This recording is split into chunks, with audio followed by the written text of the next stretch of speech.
Ayan.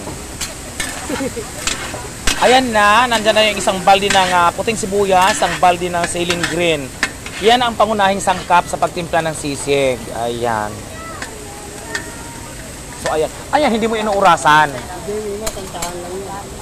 Hindi mo inuurasan kung luto na ba yung sibuyas. Paano mo nalalaman na tama na o luto na ang sibuyas? At na, malabsa. Pag medyo tubig-tubig na yung sibuyas, so isabihin luto na. Ilalagay mo na yung ito.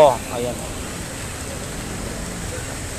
Ano yan? Ikaw yung nagluluto nito. Ikaw rin ba yung nag-i-slice ng sibuyas sa kasili? Hindi, meron po kayong may taga-slice ng sibuyas sa kasili. Ayan.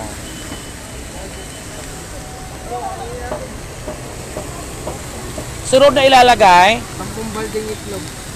Ayan. Honestly, ilang pirasong itlog ang ilalagay mo sa ganyang karaming sibuyas at ceiling green? 8, 10. 8 at saka 10 ng itlog. Ayan.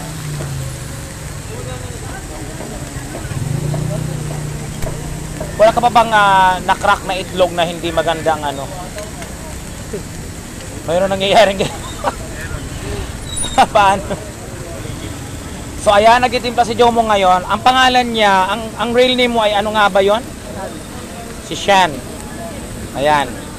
AKA Jomong, mga nagbabiral sa mga vlogger, ito yun, siya yun. Nagtitimpla siya ngayon ng sisig. Ilang kilo yung titimplahin mo sisig, Jomong? Ilang kilo ba niya?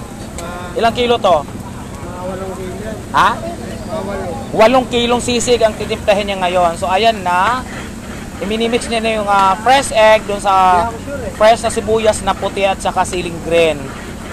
Hindi ka ba naaanghangan? Hindi naman. Hindi siya naaanghangan. Sanay na siya. Ayan. So ayan. Ano ang mga seasoning na nagpapalasa dyan? Hindi pwedeng bagitin. Hindi pwedeng bagitin. Secret na hindi mo na lang babanggitin. May mga nagtatanong ba kung paano mo tinitimpla? Sa tingin mo yung mga nagtatanong gusto nilang gayahin? Siguro, baka gusto rin matuto. Gustong matuto para kalabanin ka sa business? Gusto lang matikman niya. Gusto lang tikman. Hindi. Kaya yung iba nagtatanong kung ano yung sekreto mo, kung bakit masarap yung sisig mo dahil gusto kang kalabanin. Pag natuto sila sa sekreto mo, magtatayo mismo sila sa tapat mo. Paano yan? Secret recipe lang naman namin dito pag pumatak na yung pawis ko yun. Ayun lang ang sekreto. Pag pumatak yung pawis mo, yun na yun. Masarap na. Yun naman pala yun ang sekreto niya. Pawis lang daw niya ang pag pumatak, yun na ang pinakasekreto. Masarap na. Ito lang, ayan na mabango.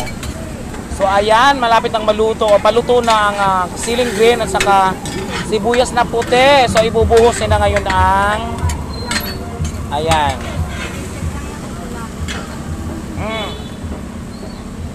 Manganga siya.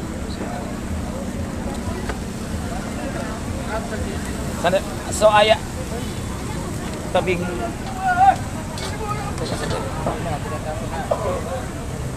Dami na yun, wait lang. So ayan, ibinubuhos na yung kawa-kawang lechong kawali na gagawing sisig. Ayan 10 kilong lechong kawali na gagawing sisig. Ayan, ibinuhos na. Ayan.